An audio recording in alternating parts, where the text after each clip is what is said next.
안녕하십니까. 이번 시간에는 산티아고 순례길에 대해 알아보도록 하겠습니다. 스페인을 여행하는 사람들의 수가 많아지고 교류도 늘면서 스페인의 큰 도시는 물론 이제는 작은 마을이나 각 지역의 독특한 음식에 대해서도 잘 아는 한국인들도 부쩍 많아졌습니다. 사실 한국 사람들에게 스페인을 생각할 때 가장 먼저 떠오르는 것을 묻는다면 전통적으로는 플라멩고라거나 투, 집시 등을 말했고요. 도시라고 한다면 마드리드, 바르셀로나, 세비야, 그라나다 등을 말했는데요. 비교적 최근에는 스페인의 축구가 많이 회자되었고요.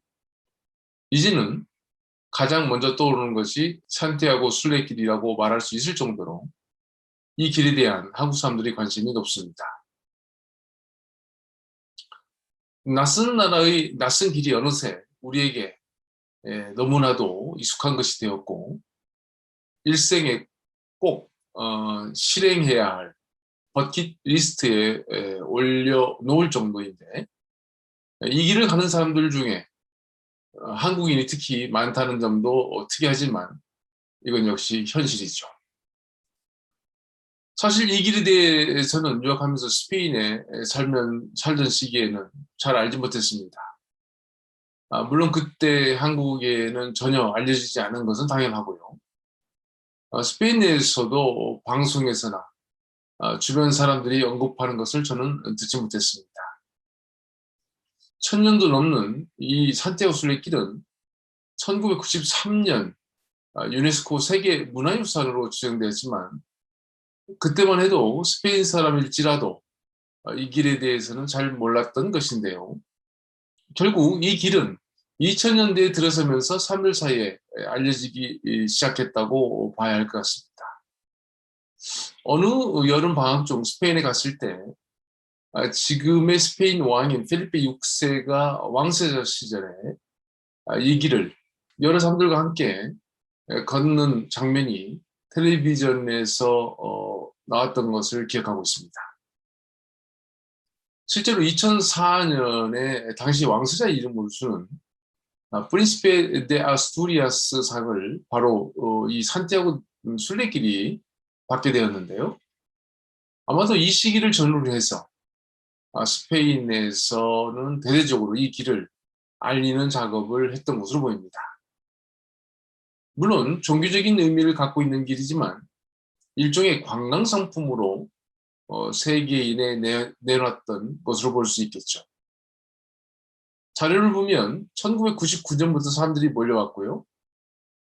프린시페 데 아스투리아스 상을 받은 2004년에 더 많은 사람들이 이 길을 걸은 것으로 기록되어 있습니다. 그 이후에 이 길을 걷는 순례객들은 급속하게 증가했다고 볼 수 있는데요. 그러니까 우리가 이 길의 역사를 천년 이상으로 보고 특히 11세기, 12세기, 13, 14세기의 그 중세 유럽의 중요한 순례길로 사람들이 몰려들었지만 그 이후로 수백 년 동안 이 길은 쇠락했고 2000년 이전까지는 거의 잊혀졌던 길이었다고 봐야 할 것 같습니다. 산티아고 순례길이라고 하지만 여러 지역에서 사람들이 오다 보니 여러 개의 길이 만들어졌을 텐데요. 그 대표적이고 가장 기준이 되는 길은 소위 말하는 프랑스 길입니다. 원래는 별들의 길, 즉 까미노 델 라스 에스트리아스로 불렀는데요. 이 까미노 프랑세스는 생장 베드포르에서 시작해서 피레네를 넘으면서 스페인의 그 론세스바이에스를 지나 밤블로나와 부르고스 그리고 레온을 거쳐서 목적지인 산티아고 데 콤포스텔레에 도착하게 됩니다. 다른 길들도 오랜 역사를 갖고 있는데요. 스페인 북부의 해안 도시와 마을들을 지나서 산티아고에 도착하는 북부길 까미노 델 노르테는 주요 도시들로서는 스페인과 프랑스의 국경에 있는 이룬이라고 하는 데에서 출발해서 산세바스티안, 빌바오, 산탄데르, 오비에도 등을 지납니다. 한편 포르투갈의 리스본에서부터 북진해서 오포르토를 지나서 산티아고에 도착하는 까미노 포르투게스, 즉 포르투갈 길이 있는데요. 이 길은 프랑스 길 다음으로 최근 인기가 높아졌습니다. 포르투갈과 스페인을 동시에 체험할 수 있고 대서양 해안을 걸을 수 있다는 이점이 있는 것 같습니다. 물론 리스본에서 출발하지 않고 중간에 있는 항구 도시인 오포르토에서 출발해서 산티아고까지 걷는다면은 역시 비슷한 느낌으로 짧은 일정에 소화할 수 있는 그런 장점도 있는 것 같습니다. 한편 한국 사람들에게는 잘 알려지지 않은 길이 있는데요. 스페인이 남부 세비야에서 출발해서 메리다와 까세리스, 살라망카, 사모라, 오렌세 등 이베리아 반도 중앙을 지나 직선으로 북진해서 오는 길이 있는데 이것을 비아델라 플라타라고 부릅니다. 주로 엑스트레마드라주를 관통해야 하기 때문에 아주 그 사막과도 같은 척박한 길이 될 것 같습니다. 이 길과 중간에 만나게 되는 길이 있는데요. 스페인 남부 해안과 그라나다, 꼬르도바 등을 통해서 올라오는 까미노 모사라베가 있는데요. 아마도 이슬람 통치 기간에 남부의 기독교인들은 이 길을 통해서 산티아고 데 콤포스텔라까지 왔었던 것으로 보입니다. 이 밖에도 북부의 해안 도시인 오비에도에서 내륙으로 내려와 루구를 거쳐서 산티아고에 도착하는 까미노 프리미티브가 있는데요. 상대적으로 다른 길에 비해서 짧다고 볼 수 있죠. 까미노 잉글레스, 즉 영국의 길 같은 경우는 영국에서 배를 타고 포르니아나 페룰에 도착한 후에 육로로 들어오는 경우입니다. 앞에서도 언급한 바와 같이 이 밖에도 순례객들의 출발점에 따라서 수많은 길들이 만들어지고 다른 이름이 붙여졌을 수도 있겠습니다. 중요한 것은 이 모든 길들이 산티아고 데 콤포스텔라, 구체적으로는 산티아고 성당과 연결되어 있다는 사실이죠. 사실 순례길이라는 것은 종교상의 성지를 찾아다니면서 참배하는 신앙 행위이자 여행인 것인데요. 이런 차원에서 지금 우리는 산티아고 순례를 말하고 있지만 사실 아메리카 인디언들이 순례를 비롯해서 이슬람 교도들의 순례 그리고 불교도들의 순례 등 각 종교마다 순례와 그에 따른 순례길이 따로 있는 것을 우리는 기억해야 되겠죠. 물론 유럽에도 기독교 이전에 이런 순례길은 있었다고 보는데요. 특히 기독교와 관련되어서는 유럽의 세 개의 길이 알려져 있습니다. 바로 예루살렘과 로마 그리고 산티아고 순례길이죠. 아시다시피 예루살렘은 기독교인들에게는 가장 오래된 순례의 그 목적지였는데요. 이전부터 만들어졌지만 특히 십자군과 함께 유럽 각지에서 수많은 길들이 예루살렘까지 이어졌습니다. 로마 역시 그런데요. 예루살렘이 멀어서 또는 이슬람 세계에 막혀 갈 수 없을 때는 로마가 대안이었죠. 물론 산티아고 순례길도 독자적인 의미를 갖고는 있지만 예루살렘이나 로마에서 멀거나 여러 가지 이유로 갈 수 없을 때 이 역시 또 하나의 대안이었었던 것으로 보입니다. 보통 카드놀이 여러 문양을 이 길들에 대입해서 말하기도 하는데요.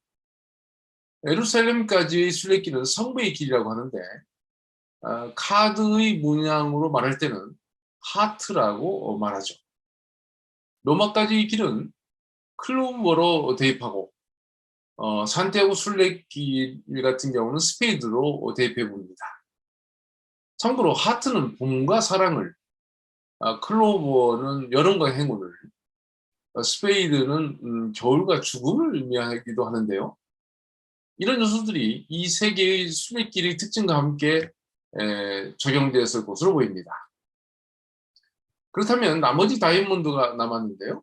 이것은 아마 순례길을 걷는 순례자들의 내면에 새로 만들어지는 마음의 길이 아닌가 생각해 봅니다.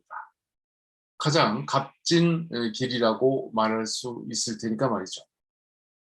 한편 새 지역으로 가는 순례길들을 통해서 유럽의 주요 도시가 만들어졌다고 봐야 할 것 같습니다. 우리가 고속도로를 만들면 주변에 도시가 형성되는 것과 유사하다고 보면 될 것 같은데요. 물론 이미 있었던 마을과 도시가 순례로 인해서 교통과 물류의 통로가 되었고, 그래서 이제 전체적으로 도시는 더 확장되었다고 볼 수 있겠죠. 네, 이번 시간에는 산티아고 순례길이 수백 년 동안 잊혀져 있다가 최근에 다시 부각되고 많은 한국 사람들이 걷는 길이 되었다는 점과 산티아고 데 콤포스텔라로 찾아온 순례길의 여러 루트를 알아봤습니다.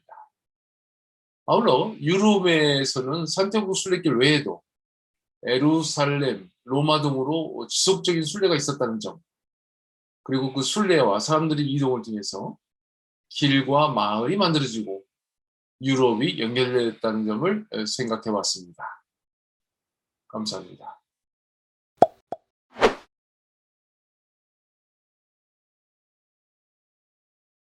안녕하십니까. 현재 우리는 산티아고 순례길에 대해 이야기하고 있는데요. 지난 시간에 순례라는 것은 일종의 종교 행위로 여러 종교에는 순례와 순례길이 있다는 것과 기독교의 유럽에는 크게 세 개의 순례길이 있었는데 예루살렘과 로마 그리고 산티아고가 있으며 이런 순례길들로 인해 유럽의 길들이 연결되는 효과가 있었다는 말을 했습니다. 아울러 산티아고 순례길의 주요한 루트들을 함께 살펴봤는데요. 이번 시간은 돈키호테 속에 나오는 산티아고와 산티아고 순례에 대한 부분을 살펴보도록 하겠습니다. 글쎄요, 여러분들 중에 돈키호테라는 소설에 과연 산티아고와 관련된 이야기가 있는지 궁금해하는 사람이 있을 것 같습니다.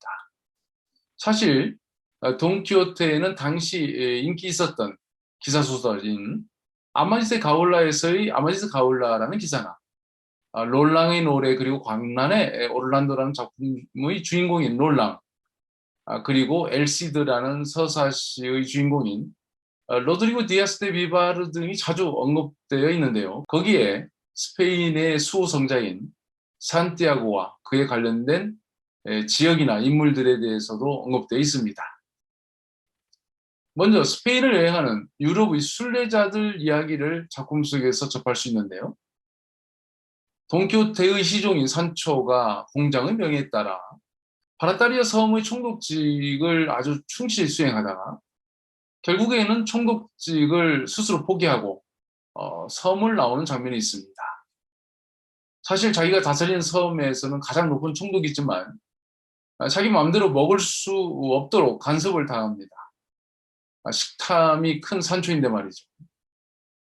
한편 하루 종일 경무에 시달리기도 하는데요. 결국 계속 이어지는 판결뿐 아니라 밤 늦게까지 통치구역을 다녀야 하는가 하면 살에 맞지 않는 주민들의 요구에도 시달리는 등 대단히 힘들게 통치행위를 합니다. 그럼에도 불구하고 그는 꾹 참고 그야말로 훌륭한 통치자의 역할을 합니다마는 정적들이 모반이 일어나고 그들이 자신이 목숨까지 빼앗을 수 있다는 상황이 접하면서 모든 명예를 뒤로하고 섬을 나오게 되죠. 이때 산초는 정치자는 것은 아무나 하는 게 아니며 권력이라는 것은 오히려 자신의 목숨을 앗아가는 칼이 된다는 점을 깨닫고 시골 농부로 평범하게 살아가는 게 자신에게는 분수에 맞다고 생각했던 것이죠. 이런 산초가 허탈한 모습으로 길을 가다가 만난 게 바로 순례자들이었습니다. 그때 돈키호테는 공작의 집에 머물고 있었으니까 산초 혼자 있었죠. 여러 순례자들은 낡고 허름한 복장에 산초에게 구걸을 합니다. 열은 하나 말이 들리는 것을 보니까 유럽의 각지에서 찾아온 사람들임이 틀림없었습니다. 그런데 그 순례자 중 산초를 알아보는 사람이 있었는데요. 그 이름은 니꼬떼였습니다. 말하자면 산초와 니꼬떼는 과거 이웃 친구였던 것이죠. 그런데 왜 순례자가 되었는지 역사적인 사인은 작품에 어느 정도 설명되어 있는데요. 오랜 국토 회복전, 즉 레콩키스타가 마무리되는 1492년 기독교 왕국으로 통일한 스페인이지만 7, 800년 동안 이슬람 세계의 통치하에 있었기 때문에 통일 이후에도 이슬람교도나 유대교도들이 이웃으로 함께 생활했던 것으로 보입니다. 그러나 시간이 지나면서 이들에게 기독교로 전향하라는 압박이 가해졌고 그 와중에 종교를 버리지 못한 많은 사람들이 스페인 땅을 떠나기도 했지만 역시 많은 사람들이 자기 고향에 살아남기에 종교를 바꾸기도 했습니다. 유대교에서 전향한 사람들을 꼼메르소라고 했고요. 이슬람교에서 전향한 사람들을 모리스코라고 했습니다. 말하면 이 두 꼼베르소라든가 모리스코는 기독교인이라고 볼 수 있는 것이죠. 그러나 겉으로 전향한 것처럼 했지만 실질적으로는 아직 이슬람교를 믿는 사람이 많았었는데요. 그러다 보니까 조금만 의심이 가도 추방시키는 강력한 정책을 펴게 되죠. 이 과정에서 서로가 서로를 고발하는 일이 많이 발생했습니다. 특히 자신이 정통 기독교 집안 출신임을 내세우는 사람들이 많았고 그들이 그 고발에 앞장섰었던 것입니다. 돈키호테는 작품을 보면 돈키호테보다 산초가 더 정통 기독교인인 것을 은근히 비추고 있는 것을 발견할 수 있습니다. 하여튼 산초의 이웃 친구 리코 때는 이런 과정에서 추방당했던 모리스코 중의 하나였던 것입니다. 이렇게 하루아침에 갑자기 고향을 떠나야 했던 리코 때는 프랑스로 갔다가 이태리로 갔다가 독일로 가는 등 외지에서 전전하며 방랑하다가 고향집에 숨겨놨던 그 말을 찾으러 온 것입니다. 바로 순례를 가장하여 스페인에 들어오고 고향에까지 닿았던 것이죠. 순례를 한다는 것은 여러 가지로 보호를 받는 장치였었던 것을 확인할 수 있겠는데요. 그때는 지금이나 가리비 조개 껍질을 목에 걸고 모자와 망토 그리고 지팡이를 짚고 있다면 그 자체가 순례자의 모습이 되는 것이고요. 기독교인이라는 것을 어느 정도 보여주는 것이었죠. 그러니까 여러 가지 의심으로부터 벗어날 수 있는 하나의 방법이 바로 순례자의 모습으로 다니는 것이었습니다. 이것은 거꾸로 말하면 순례자들을 사칭한 사람들도 많았다는 사실인데요. 그게 사회 문제로 번졌음을 우리는 발견할 수 있습니다. 그 당시 스페인에서는 거린, 즉 거지들이 너무 많아서 골칫거리였고 그에 따라 왕명으로 단속하는 일도 있었습니다. 하여튼 산초 친구 리코 때는 자신이 숨겨놓은 재산을 안전하게 가져갈 수 있도록 도와달라고 산초에게 요청하면서 그 대가를 주겠다고 했습니다만 산초는 섬을 통치하면서 욕심이 없어졌다고만 하고 친구 리코 때는 신고를 하지 않을 것이니 각자의 길을 가자고 하면서 그 요청에 거절을 하게 되죠. 산초가 순례자들을 만났을 때 그들은 동냥을 하고 있었지만 이들이 순례자를 가장한 거짓 순례자라는 점을 세르반테스는 작품에 그려내고 있습니다. 리코떼와 동행했던 사람들이 식사를 하는 장면에서 잘 보여주고 있는데요. 길가에서는 거지 행세하는 사람들이지만은 식사를 하기 위해서 길에서 멀찌감치 벗어나서 숲속으로 들어가더니 순례자 지팡이를 집어던지고 가운과 어깨 망토를 벗고 맨몸이 되었는데 모두 젊은 아주 점잖은 귀족들이었다라고 표현하고 있습니다. 배낭에도 음식을 아주 잘 준비해서 다녔는데요. 말하자면 이들은 성지순례객을 가장해서 스페인 땅을 돌아다니면서 무역을 하는 외국인들이었다고도 볼 수 있겠습니다. 그들 사이에 재산을 되찾으려고 고향에 돌아온 리코테가 끼었던 것이고, 한편 돈키호테와 산초 간의 대화에서는 정확히 산티아고에 대한 이야기가 나옵니다. 아시다시피 돈키호테가 집을 나온 것은 사람들과 부딪히기 위해서입니다. 그에게 사람들과의 대결 또는 모험은 그 자체가 목적이었던 것이죠. 따라서 그가 사람들을 만날 때마다 먼저 시비를 걸죠. 길을 가던 사람들에게 한 손을 들어 멈추게 한 후 그는 그들 앞에 당당히 서서 당돌한 질문이나 명령을 내리죠. 마을에서 공연하기에 인형들을 옮기는 사람들을 만났을 때도 호기심 많은 돈키호테는 그들을 멈추게 하고 그 사이에 끼어 시시콜콜 질문하고 요구합니다. 이 과정에서 산티아고의 인형을 보게 되고 한참 아는 체를 하죠. 그 장면은 다음과 같습니다. 다른 촌도 들춰보라고 하자 그 밑엔 말을 탄 에스파냐 수호신의 상이 드러났는데 무호족을 쳐부수며 목들을 짓밟고 피수성이가 된 칼을 든 성자였다. 이를 보자 돈키호테가 말했다. 이분이 정말 기사님이시지. 그리스도의 전사부대에 속하는 이분이 전함은 산티아고 마타모로스이시지. 이 세상에서 그리고 이제 하늘에서까지 가장 영감하신 성인 기사님 중의 한 분이시지. 라고 2권 58장에 나와 있습니다. 이런 식으로 돈키호테가 인형들에 대해 거침없이 설명하자 산초는 돈키호테가 아는 게 많음을 새삼 다시 보고 놀라 세상에 한 번도 본 적이 없는 사람처럼 자기 주인을 바라보았다라는 내용이 나옵니다. 상황이 이렇게 되자 산초는 돈키호테에게 산티아고에 대해 평소 궁금했던 것을 다음과 같이 질문하게 됩니다. 그래도 나리 한 가지만 말씀해 주세요. 우리 스페인 사람들은 무슨 싸움을 할 때 산티아고, 시에라 에스파냐라고 하는데 그 이유가 뭔가요? 혹시 스페인이 열려 있어서 닫을 필요가 있다는 건가요? 아니면 뭘 닫으라는 거죠? 라고 질문하죠. 질문만을 보면 앞의 산티아고와 뒤의 스페인은 문제가 없게 보이는데요. 산초가 궁금했던 것은 왜 거기에 시에라, 즉 닫다, 닫으라 라는 동사를 쓰는가에 대한 물음인 것 같습니다. 그러니까 산초의 궁금증은 스페인이 열려 있어서 닫을 필요가 있다는 의미인 것 같은데 도저히 그 의미가 통하지 않는다는 것이죠. 이런 질문을 받고 그렇게 많이 아는 체를 했던 돈키호테도 즉답을 피하고 다른 이야기로 말을 잇고 있습니다. 사실 산초의 질문을 대답하기 위해서는 역사적인 내용을 알아봐야 하는데요. 앞에서 돈키호테가 산티아고 성자에 대해 산초에게 말한 내용에서도 이 질문에 대한 답의 근거는 찾아볼 수 있습니다.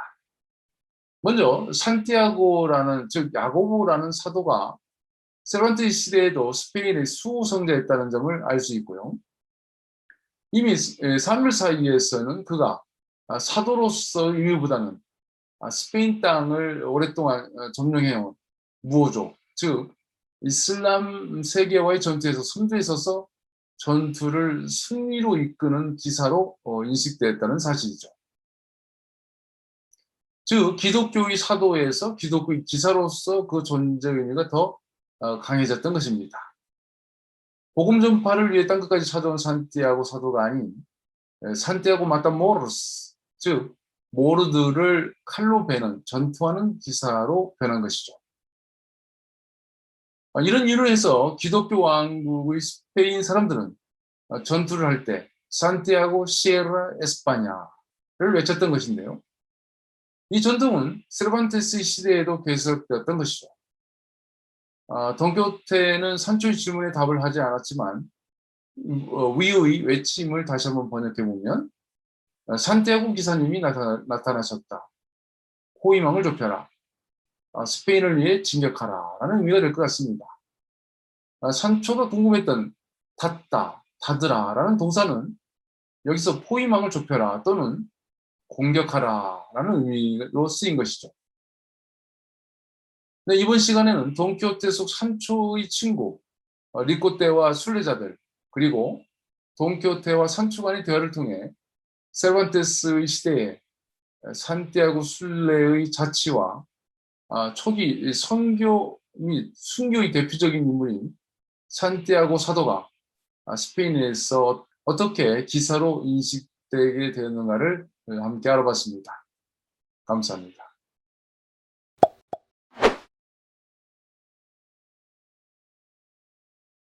안녕하십니까. 우리는 산티아고 순례길에 대해 이야기하고 있는데요. 지난 시간에는 돈키호테 속에 언급된 산티아고와 순례자들에 대해서 알아봤습니다. 당시 순례자들의 모습을 산초의 친구인 리꼬떼와 그 일행을 통해 간접적으로나마 알아볼 수 있었는데요. 아울러 산티아고라는 인물이 예수 12제자 중 한 명으로 원래 땅끝까지 복음을 전파하러 간 사도로 알려졌지만 스페인 땅에서는 무슬림 즉 이슬람교도들을 물리치는 기독교 기사인 산티아고 마타모로스가 된 사연과 스페인의 수호성자로 숭배되고 있음을 돈키호테의 말을 통해 확인했습니다. 이 밖에도 작품 중에는 산티아고 순례길과 관련된 지명이나 인물들이 중간중간 섞여 있는 것을 볼 수 있는데요. 특히 돈 수에로 데 기르네스라는 인물은 순례길 중 명예의 통로, 즉 파소 오노로소와 관련된 인물이기도 합니다. 그는 돈키호테와도 매우 닮은 행동을 했던 인물로 알려지는데요. 그에 대해서는 순례길의 여러 도시와 마을에 대해 이야기할 때 좀 더 자세하게 다뤄보기로 하고 이번 시간에는 산티아고와 산티아고의 무덤 이야기를 하도록 하겠습니다. 먼저 그 이름에 대해서 정리해 보겠는데요. 산티아고는 산또와 야고보를 합친 이름이죠.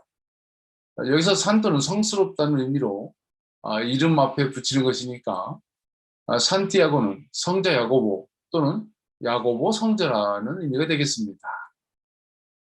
한편 이 이름에서 나온 것들로는 야곱, 이에아고, 야고, 띠아고, 하이메를 비롯해서 디에고 등이 있는데요. 산디에고, 즉 샌디에고라는 지명은 우리에게 아주 익숙한 미국 서부 도시의 이름이기도 합니다. 물론 칠레의 수도 산티아고도 같은 어원에서 나온 것이죠. 서양 사람들에게 서쪽 끝은 원래부터 이베리아 반도의 서쪽 끝이었는데요. 지중해를 지나 만나는 대서양과 그 너머는 미지의 세계였습니다. 지중해 중심의 사람들은 지중해를 마레노스룸이라고 했고 그 뜻은 우리 바다란 뜻이겠죠. 그러나 그 너머의 대서양은 마레 이고노툼 즉 미지의 바다였습니다. 여기서 미지의 바다라거나 미지 세계는 죽음 또는 사후 세계를 의미하기도 하는데요. 고대 그리스나 로마 사람들도 그렇게 생각하고 있었던 것으로 보입니다. 성세에 나오고 있는 서쪽 땅끝은 역시 지금의 스페인이고요. 야고보는 땅끝까지 가서 복음을 전한다는 미션을 갖고 있었죠. 그가 실제로 스페인 땅에 와서 선교를 했는지는 모르겠지만 자료에 따르면 그의 선교 루트는 예루살렘을 출발하여 스페인 남부의 안달루시아 그리고 서쪽의 포르투갈을 지나 북쪽의 산티아고 데 콤포스텔라가 있는 갈리시아 지역 그리고 거기서 동쪽으로 사라고사와 바르셀로나가 있는 아라곤 지역으로 움직였고 거기서 지중해를 가로질러 다시 예루살렘으로 돌아간 것이라고 기록하고 있습니다. 한편 예루살렘에 들어간 그가 죽임을 당하면서 기독교의 첫 번째 순교자가 되는데요. 사도행전 12장에는 그때 헤롯 왕이 손을 들어 교회 중에서 몇 사람을 헤아려 하여 요한의 형제 야고보를 칼로 죽이니 유대인들이 이 일을 기뻐하는 것을 보고 베드로도 잡으려 할세 때는 무교절 기간이라는 내용이 있습니다. 말하자면 로마 제국이 예루살렘의 정치적인 안정을 위해 특히 유대인들을 달래기 위해서 그 본보기로 야고보를 처형했다는 이야기가 되겠죠. 예루살렘에서 죽은 그가 스페인 서부 갈레시아 지역의 산티아고 데 콤포스텔라에서 발견됐다는 사실은 여러 가지 의문을 낳을 수밖에 없는데요. 특히 예루살렘에서 산티아고 데 콤포스텔라가 아닌 거리도 그렇지만 죽은 시점이 서기 44년쯤인데 무덤이 발견됐다는 시점은 813년이어서 그 의문은 더 클 수밖에 없겠습니다. 이렇게 여러 가지 의문점 때문에 그의 무덤이 아니라고 주장하는 사람들도 꽤 있는데요. 어쨌든 그의 시신과 무덤에 대한 이야기는 다른 것 같습니다. 야고보의 제자였던 테오도로와 아타나시오가 시신을 산티아고 데 콤포스텔라까지 옮겼다는 것인데요. 텔아비브의 자파항을 떠나서 지중해를 가로지르고 유럽과 아프리카 사이에 있는 지브랄타 해협을 지나 포르투갈 서쪽 해안의 대서양을 거슬러 올라갔고 갈리시아 서해안의 아로우사에 닿았으며 거기서 우야강을 타고 들어와 육지에 무덤을 만들었다는 이야기입니다.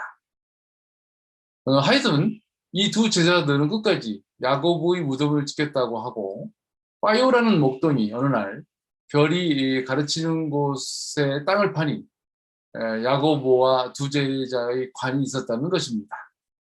이에 지구의 주교는 당시 이베리아 반도 유일한 기독교 왕국이었던 아스투리아스의 알폰소 2세 왕에 알리고 그것을 이 왕이 확인함으로써 무덤을 중심으로 성당이 지어지는 계기가 되었다고 합니다.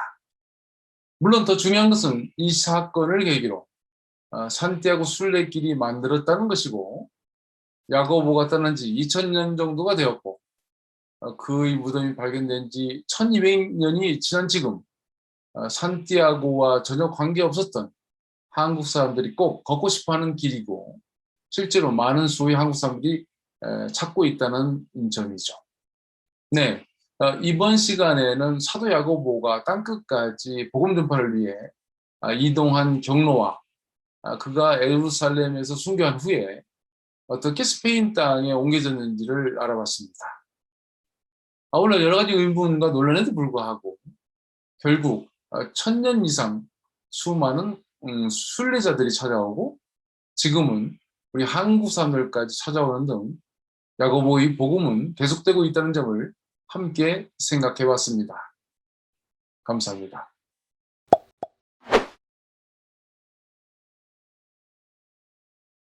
안녕하십니까.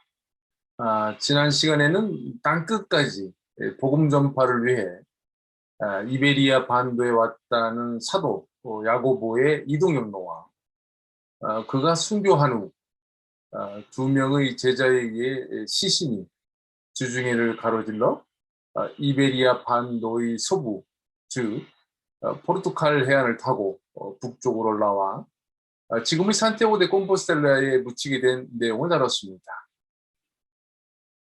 이번 시간에는 산티아고 순례길의 유래를 이해하기 위해 특히 서기 44년경에 헤롯 왕에 의해 죽게 된 사도 야고보가 이후 스페인 역사에서 기사로 그것도 이슬람 교도들을 죽이는 기독교 기사가 되고 스페인의 수성자가 된 사인을 이해하기 위해서 스페인의 역사를 간략하게나마 정리해 보도록 하겠습니다. 스페인 역사를 말할 때는 먼저 스페인 북부에 있는 알타미라 동굴벽화를 언급하게 됩니다만 대략 3만 6천 년 전에서 1만 3천 년경에 만들어진 것이라고 하고 그들의 인종에 대해서는 정확히 알 수는 없고요. 기록에 나오는 초기 이베리아 반도에 거주했던 사람들로는 보통 이베로스, 즉 이베로족이라고 말합니다. 그러니까 지금 스페인과 포르투갈이 있는 반도를 이베리아 반도라고 하거나 스페인의 대표적인 항공사인 이베리아 항공 등에서 보이는 이베리아라는 단어의 기원이 되는 것은 이 땅에 살았던 첫 번째 사람들을 지칭하는 점에서 나온 것입니다. 물론 중남미 지역을 이베로 아메리카라고 부르는 것도 바로 이런 근원을 갖고 있는 것이죠. 여기에 북쪽에서 켈트족들이 반도로 들어오는데요. 이들은 이베로족과 섞여집니다. 켈트족 사람들을 스페인어로는 셀타스라고 하는데요. 아직도 이들의 흔적은 스페인 북부에 많이 남아 있습니다. 인종적으로도 스페인 남부나 다른 지역 사람들과 다릅니다만 거기에 언어와 풍습도 다르죠. 스페인 북부는 주로 산악지역이기 때문에 이베리아 반도에 진출한 로마나 이슬람 세력으로부터 좀 더 독립을 유지할 수 있었는데요. 그럼으로써 그들만의 고유한 특징을 유지할 수 있는 이유가 되겠습니다.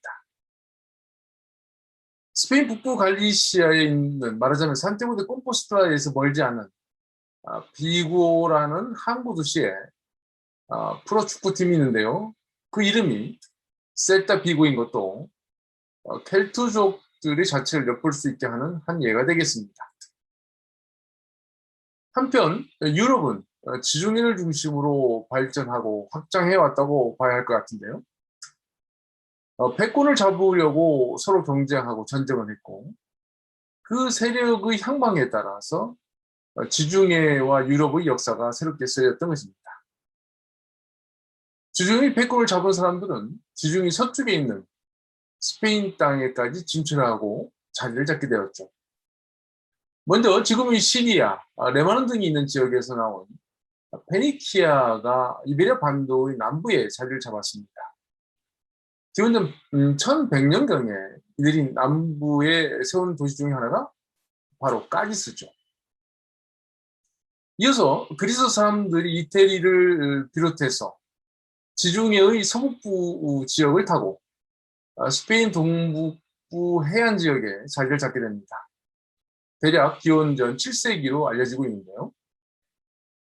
한편 기원전 6세기에는 아프리카 북부에 근거지를 두었던 카르타고도 세력을 넓히게 되어서 이베리아 반도의 동쪽 중앙에 식민지를 건설합니다.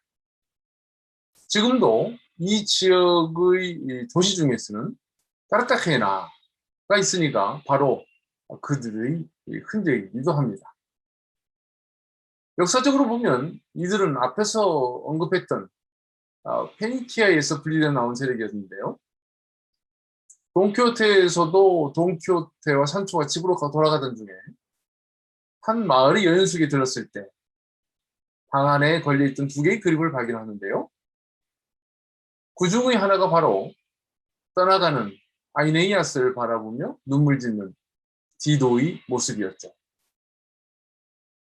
트로이 유민으로 새로운 나라를 세우게 떠나야 하는 아이네이아스와 페니키아에서 떨어져 나와 카르타고를 세웠고 유사한 처지의 아이네스를 만나 사랑을 나눴던 디도는 떠나가는 아이네아스를 향해서 저주의 예언을 하죠. 그대의 자손과 나의 자손은 서로 적이 될 것이다 라고 말이죠.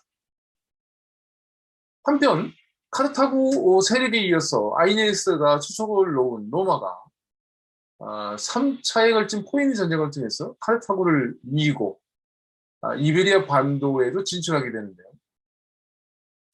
기존 스페인에 진출한 세력들이 지역적인 면모를 보여줬던 것에 비해서 로마는 보다 전면적인 통치를 하게 되고 스페인 땅에 큰 족적을 남기게 되죠. 로마인들에게 이베리아 반도는 이스파니아 또는 히스파니아였고요.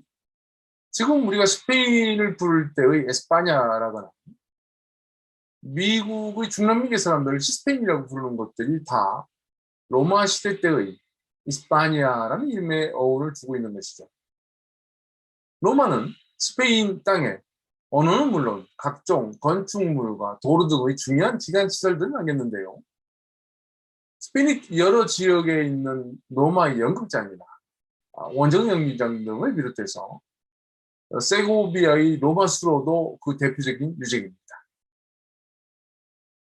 아울러 스페인 북부 갈리시아의 주요 도시인 라코루냐에 있는 로마 시대 등대라거나 지브롤타 해협의 양쪽에 있는 섬들을 헤라클레스의 기둥으로 부르는 등 앞에서 언급한 페니키아, 그리스, 카르타고, 로마 등을 거치는 동안 지중해의 서쪽 끝에 있는 스페인에는 많은 민족과 세력들이 진출하여 자리를 잡았다는 것을 알 수 있습니다.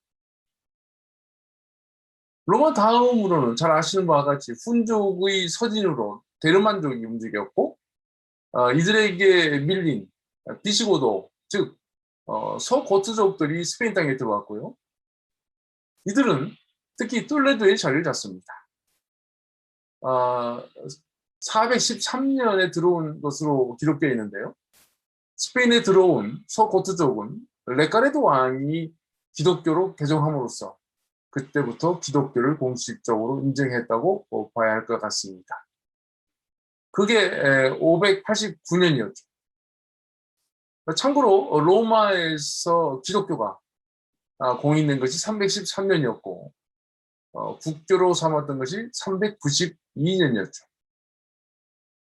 한편 이베리아 반도에 들어온 서고트족 왕국은 대단히 위태위태했는데요.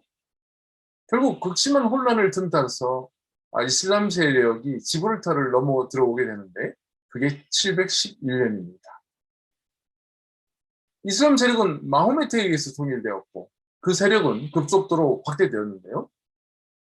아라비아 반도의 동쪽을 향해서 확장한 것은 물론 그 엄청난 기세는 서쪽으로 진출, 아프리카 북부를 지나서 지브롤터 해협을 넘어 이베리아 반도에 들어온 것입니다. 한편 이베리아 반도에 들어온 이들은 대단히 빠르게 북진을 하다가 스페인 북부의 산악지역에서 막히게 되죠. 네, 산티아고 순례길 이야기를 하다가 잠시 스페인 역사를 살펴보고 있는데요. 이렇게 북진하던 이슬람 세력이 스페인 북부에서 막히고 이어진 반격의 역사, 즉 이슬람 세력을 이베리아 반도에서 몰아내는 과정에서 일어난 사건들이 바로 산티아고 순례길과 깊이 연관되어 있는 것입니다. 위에서 레카르도 왕이 기독교로 개종했다고 말했는데 이 말은 이베리아 반도의 이 기독교 왕국이 이슬람 세력에 의해 점령당했다는 뜻이고 그 점령에서 다시 국토를 회복한다는 것은 기독교를 회복한다는 의미가 될 것입니다.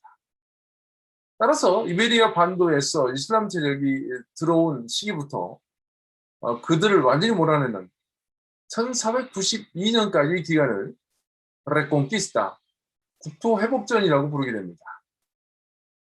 한편 이렇게 기독교와 이슬람교 간의 대립을 기준으로 볼 때 스페인의 레콘키스타는 결국 중세 유럽에서 빼놓을 수 없는 십자군 원정은 물론 중세 기사들의 이야기와 연결되는데요.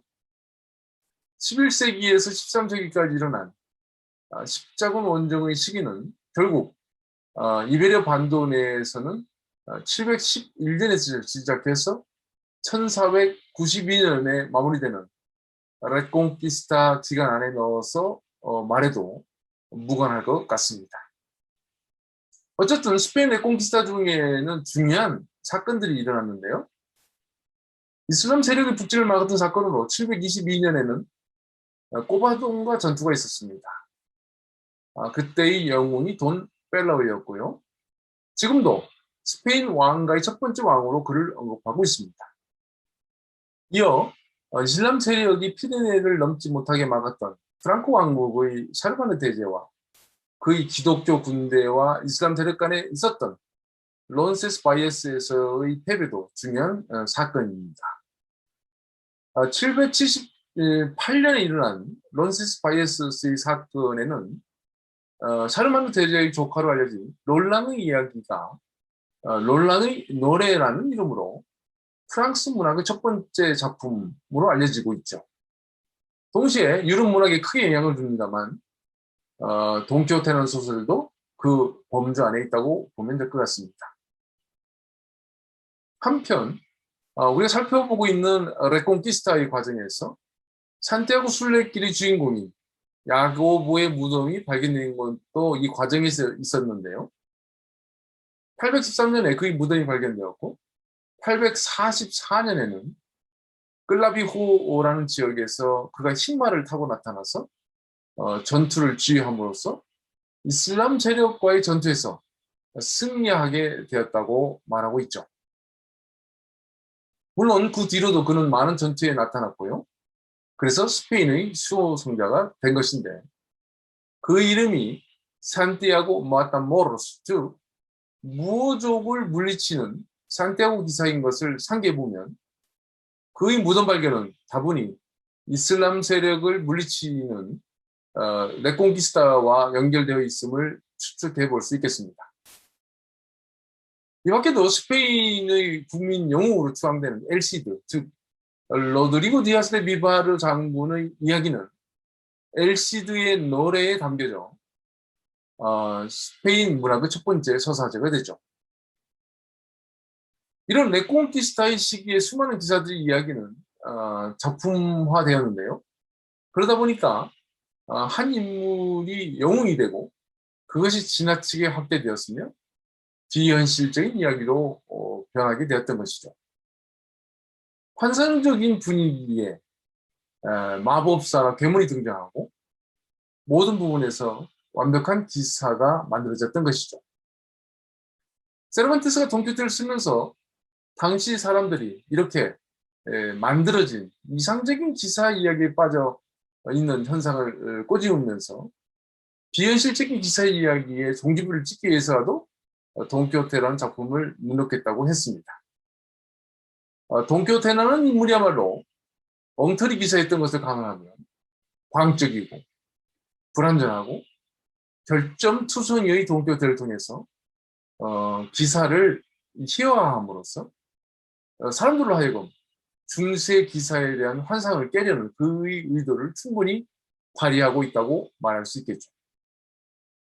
글쎄요, 세르반테스의 의도가 성공했을까요? 세르반테스가 꾸민 엉터리 기사 이야기는 대성공을 거뒀고 그 때문인지 돈키호테 이후에는 기사 이야기가 나오지 않았다는 것도 사실이죠. 이번 시간에 산티아고 순례길 이야기를 하면서 스페인의 역사를 간략하게 살펴봤고요. 야고보는 로마 시대의 인물이지만 결국 그가 스페인에서 힘을 발휘한 것은 이슬람 세력을 이베리아 반도에서 몰아내는, 즉 레콘키스타와 깊이 연결되어 있다는 점을 함께 살펴봤습니다. 이베리아 반도에서 이슬람 세력을 몰아내면서 기독교의 스페인이 통일되었고 거기서 발전된 에너지는 아메리카 발견 등을 통해서 스페인이 세계를 주도해 나간 역사를 만들었다고 말할 수 있겠습니다. 감사합니다.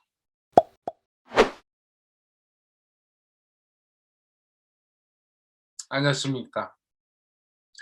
우리는 현재 산티아고 순례길 이야기를 하면서 그 역사적 배경에 대해서 알아보고 있는데요. 지난 시간에는 외부에서 들어와 이베리아 반도에 자리 잡은 사람들에 대해서 살펴봤습니다.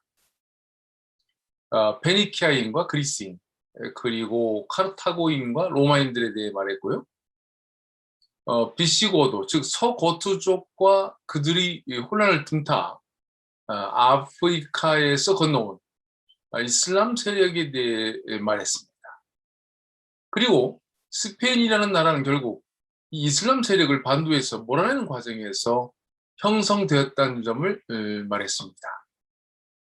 이번 시간에는 이런 스페인이라는 나라가 형성되는 과정을 상징적으로 표현하고 있는 스페인의 국기에 대해 분석해 보도록 하겠습니다. 스페인의 국기는 왕조에 따라서 그리고 시대에 따라 여러 번 변화했다는 점을 먼저 말씀드리고요. 현재 스페인 국기에 담겨진 의미들을 몇 가지 살펴보겠는데요. 먼저 맨 위의 왕가는 스페인이 기독교를 신봉하는 왕정임을 의미하고요. 가운데 그려 있는 여러 문양들을 보면 이슬람 세력과 대결하는 과정에서 스페인의 여러 왕국들이 통합되어 통일 국가가 된 것을 상징하고 있죠. 위의 왼쪽에 그려진 성은 카스티아 왕국을, 오른쪽의 사자 모양은 레온 왕국을, 그리고 아래의 왼쪽은 아라곤 왕국, 오른쪽은 나바라 왕국을 말해줍니다. 통일 과정에서 중요한 4개의 왕국이 합쳐졌다는 사실이죠. 아래의 중앙에 작게 그려진 것은 석류인데요. 바로 그라나다를 의미합니다. 스페인어로 그라나다는 석류라는 뜻이니까요. 물론 중앙에는 파란색 바탕의 문양이 있는데요. 이는 현재 스페인 왕가인 보르봉 왕가를 의미하고 있습니다. 스페인은 기존 합스부르크 왕가에서 1700년부터 지금까지는 보르봉 왕가입니다. 문양의 양쪽에는 기둥이 있는데 그 밑에 바닷물결을 그려 이것이 헤라클레스의 기둥임을 보여주고 있는데요. 앞에서 지브롤터의 원래 이름이 헤라클레스였다고 말했는데요. 그것이 이슬람 세력의 스페인 진출과 함께 지브롤터로 바뀌게 됩니다. 이슬람 군대를 이끌고 온 장군의 이름이었죠. 그러니 스페인의 입장에서는 지브롤터라는 이름보다는 헤라클레스라는 기존의 이름을 쓰는 게 더 나았을 것 같습니다. 국기의 바탕색으로는 붉은색과 노란색이 있는데요.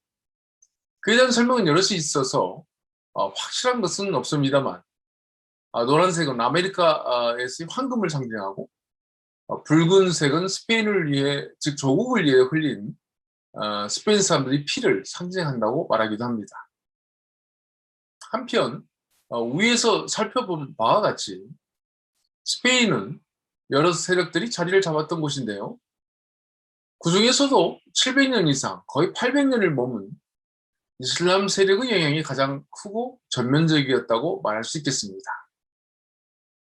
따라서 지금 스페인에도 그들의 깊은 자치를 찾아볼 수 있는 것은 당연한데요. 로스라 불리는 쌀로 만든 각종 음식들이 그렇고, 우리가 잘 알고 있는 빠에야나 거기에 노란색을 내고 있는 사프란, 즉 사프란 역시 그들의 유산이라고 보면 될 것 같습니다. 아술레호로 불리는 타일 문화는 바르셀로나의 곳곳에 남아있는 가우디의 작품들을 통해 확인할 볼 수 있겠는데요. 우리가 그의 작품들을 높이 평가하고 있지만 가우디와 그의 작품들이야말로 이슬람의 뿌리가 깊이 내린 스페인에서 나올 수밖에 없었다는 것을 우리는 알아야 될 것 같습니다. 이 밖에도 알고돈이라 불리는 면화가 있고요. 참치를 의미하는 아툰과 양탄자를 의미하는 알폼브라, 그리고 설탕을 의미하는 아수칼, 기름을 의미하는 아세이테라거나 서양 장기로 알려진 아헤드레스, 그리고 알카초파나 참깨를 의미하는 아혼홀리 등도 그들에게서 나온 단어들입니다. 그뿐인가요? 스페인 남부 지역인 안달루시아라거나 그라나다에 있는 유명한 알람브라 궁전, 세고비아의 알카사성이나 세르반테스의 고향인 알칼라 데 에나레스 등 수많은 이름들이 바로 이베리아 반도에서 수백 년 동안 머물렀던 이슬람 세력이 남겨놓은 흔적입니다. 결국 1492년에 그라나다에서 그들을 마지막으로 몰아냈다고 했지만 그 자치는 너무나도 깊고 길게 자리를 잡고 있는 것입니다. 이 부분에서 세르반테스의 돈키호테도 예외는 아닌 것 같습니다. 세르반테스는 자신이 이 작품을 쓴 게 아니라 아랍 사람 시데 아메떼 베네헬리가 돈키호테에 대한 연대기를 썼던 것을 번역한 것이라고 합니다.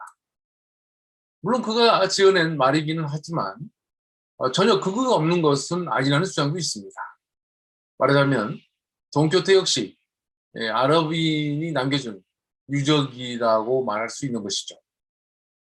특히 통일 후 스페인은 지속적으로 기독교를 중심으로 뿌리를 내렸지만 통일 후 100년이 지난 세르반테스 시대까지 이슬람 세력의 모습은 계속 남아 있었고 그것이 돈키호테라는 작품에 반영되었다는 것이죠. 스페인의 국기와 같이 스페인이라는 나라의 정체성을 말할 때 세르반테스와 벨라스케스를 말하게 되는데요.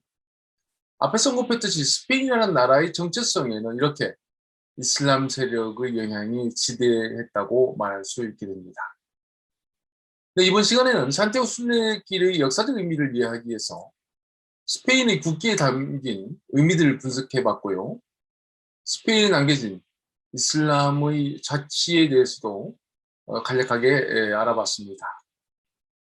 감사합니다.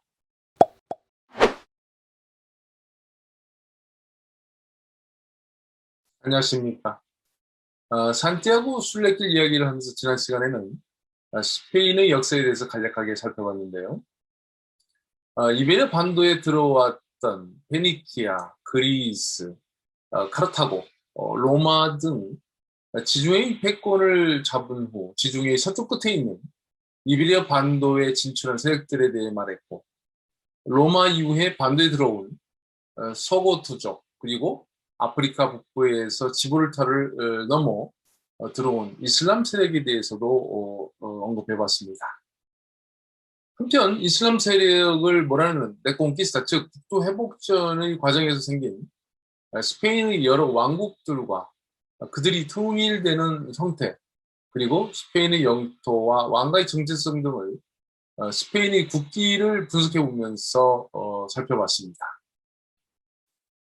스페인의 역사적 맥락을 짚어보면서 이 나라가 이슬람 세력을 이베리아 반도에서 쫓아내면서 통일되고 강력해졌다는 사실을 알게 되었고요. 이 과정에서 서기 44년쯤에 죽은 야고보가 스페인에서 산티아고 마타모로스 즉 산티아고 기사가 된 경위를 통해서 결국 산티아고 순례길이 만들어진 원인과 유래를 알 수 있었습니다. 이번 시간에는 산티아고 순례길을 따라가면서 각 도시와 마을 그리고 인물들을 알아보고 거기에 얽힌 이야기들을 살펴보기로 하겠는데요. 앞에서도 언급했지만 산티아고 순례길이 중세에는 그래도 많은 순례자들이 있었지만 점점 그 의미가 퇴색되었다가 비교적 최근에 와서야 다시 살아나고 세계인들에게 알려지게 되었다고 보면 될 것 같습니다. 이런 차원에서 1980년대에 이 길을 걷는 것은 아주 초기의 일이라고 생각되는데요. 이때 걷고 깨달음을 안고 책을 써서 세계적으로 알려진 그리고 우리나라 사람들에게도 잘 알려진 작가로 파울로 코엘료를 기억하게 됩니다. 그가 순례길을 걷고 쓴 책이 순례자라고 번역되어 있는데요. 그럼 그 이후에 본격적인 작가로 활동하게 되죠. 산티아고 순례길을 알아보면서 이 파울로 코엘료가 순례자에서 언급한 도시와 마을들 그리고 거기에 깃든 이야기들을 섞어가면서 설명하는 것도 의미 있는 것 같습니다. 특히 순례길을 간다는 것은 걷는 것이 우선 중요하지만 무엇보다 자기 자신을 찾는 내면의 여행이라는 점에서 파울로 코엘료가 순례길을 걸으면서 깨달은 과정을 참고하는 것도 중요하게 보입니다. 그가 쓴 책을 우리말로 순례자라고 번역하고 있습니다만 원제목은 니아로 데운 마고이기 때문에 한 마법사의 일기 또는 한 수행자의 일기라고 번역해 볼 수도 있겠습니다. 그가 말한 것 중에서 배는 항구에 있을 때 가장 안전하지만 배는 항구에 머물기 위해 만들어진 게 아니라라는 언급이라든가 그의 순례길 동행자로 나오는 이태리 사람 페트루스가 산이 없다는 걸 알기 위해 산에 올라가는 건 아니다라는 말을 하는 것을 봐서는 우리가 돈키호테라는 인물에서 발견하게 되는 도전이라거나 모험이라는 것의 개념을 여기서도 이해할 수 있을 것 같습니다. 다시 말해 파울로 코엘료는 기독교 성경의 디모데전서에 나오는 선한 전투라는 것에 방점을 찍고 있는데요. 선한 전투라는 것은 이기고 지는 것에 목적을 두지 않고 있으며 그 전투를 치르고 있다는 것 자체가 중요한 의미를 담고 있죠. 말하자면 선한 전투를 할 수 있도록 하는 에너지가 바로 열정이며 그 열정은 살아있다는 의미가 될 것인데 바로 시골 영감 알론소 키하노가 스스로 열정이 불을 지피며 집을 나가서 모험을 찾아다니는 행위, 즉 돈키호테의 도전과 모험이 바로 선한 전투와 맥을 같이 한다고 말할 수 있을 것 같습니다. 돈키호테는 순찰 거인으로 보고 달려들며 길을 가다가 양떼를 보고 마치 군사들이라 착각하고 결투하는 등 미치광이 무한 행동이라고 볼 수 있겠는데요. 선한 전투를 하는 돈키호테에게 승패는 중요하지 않고 오직 심장을 열정으로 태우고 행동하는 그 자체에 의미를 두고 있다는 점을 눈여겨보고 평가해야 할 것 같습니다. 말하자면 도시에 살면서 집과 사무실 바쁘게 오가던 브라질의 파울로 코엘료가 정해진 공간에서 나와서 산티아고 순례길을 걷게 되는 것이나 며칠 낮밤을 기사 이야기에 빠져 책을 읽다가 정신줄을 놓은 채 아침 일찍 집을 나와 무모한 모험을 떠나는 돈키호테나 모두 선한 전투를 하는 행위라고 말할 수 있을 것 같습니다. 외적으로 볼 때는 그들은 걷고 있지만 내적으로 볼 때는 자기 내분의 갈등과 전투가 끊임없이 있었던 것인데요. 그런 걷기, 즉 순례나 모험이란 결국 수가된 자기 자신을 찾는 시간이었던 것이죠. 파울로 코엘료의 순례자는 책과 거기에서 중요하게 다루는 선한 전투에 대해서는 다음 시간에 좀 더 언급해 보기로 하고요. 앞에서 산티아고 순례길에는 여러 루트가 있다고 했는데요. 그 중에서도 우리가 산티아고 순례길이라고 할 때는 가장 대표적인 길이 프랑스의 남부 그리고 피레네 산맥에 있는 작은 마을 생장 페드포르에 출발해서 산티아고 데 콤포스텔까지 가는 프랑스 길을 의미합니다. 원래 산티아고 순례길을 까미노 데 라스 에스트레이아스, 즉 별들이 길이라고 했는데요. 바로 이 별들이 길이 까미노 프랑세스, 즉 프랑스 길이라고 보시면 될 것 같습니다. 생장 페드포르에서 출발하여 피레를 넘으면서 만나는 첫 번째 스페인 땅이 바로 론세스 바이스인데요. 거기서 산티아고 데 콤포스텔라까지 가면서 만나게 되는 주요 도시들로서는 팜플로나, 로그로니오, 부르고스, 레온, 아스토르가, 본페라나 등이 있습니다. 보통 순례길을 걷겠다고 큰 마음을 먹고 걸음을 시작하면 오직 목표점은 산티아고 데 콤포스텔라이고 구체적으로는 산티아고 성당과 야고보의 무덤이기 때문에 주변의 다른 도시나 마을을 생각할 여유가 없을 것도 사실입니다만 산티아고 순례길 루트에서 잠시 벗어나 이동할 수만 있다면 오렌세라든가 루고 등 특색 있는 도시들도 방문할 수 있을 것 같습니다. 각 도시나 마을에는 특색 있는 이야기와 함께 그 지역의 독특한 음식을 맛볼 수 있기도 하는데요. 물론 시기를 잘 맞춘다면 이들 마을이나 도시에서 행하는 축제에도 참여할 수 있겠죠. 순례길을 걷는 것이 가장 중요한 것입니다만 순례길을 가면서 지역의 음식을 음미해보는 것도 하나의 즐거움이 아닐까 생각해 봅니다. 네, 이번 시간에는 여기까지 하고 다음 시간부터는 본격적으로 산티아고 순례길의 프랑스 길을 따라가 보도록 하겠습니다. 감사합니다.